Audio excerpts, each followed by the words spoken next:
next part, looking at essential camera movements. Again, I talked about doing a static shot with no movement, best for direct focus content like tutorials or reaction videos. Now, we can't do it for too long, especially if you're doing a long form video. You have to have some sort of movement or some sort of B-roll to break that up. But a static shot can be very dramatic.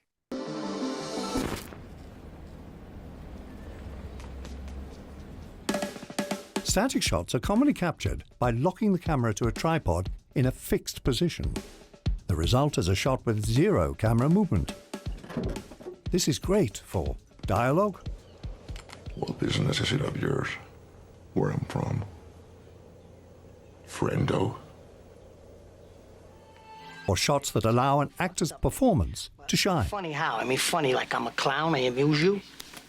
I make you laugh. I'm here to amuse you. What do you mean funny? Funny how? How am I funny? Get the out of here, Tommy. You motherfucker! I almost had him! I almost had him! You stuttering prick, yeah! Sometimes filmmakers use static shots to trap a character and suggest their helplessness, like this moment from Dunkirk.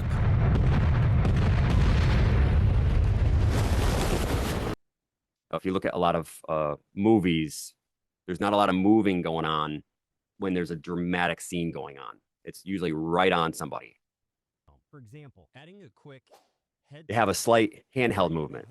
So whether you're moving, if you're walking, maybe you just want to have a bit of a walking motion and you don't want to use a gimbal. Or if you're running, sometimes runners that do content, they'll just hold their phone out and that they're kind of bouncing and you expect it. But a little bit hand movements can add a natural conversational feel, so it doesn't feel so polished and ad-like.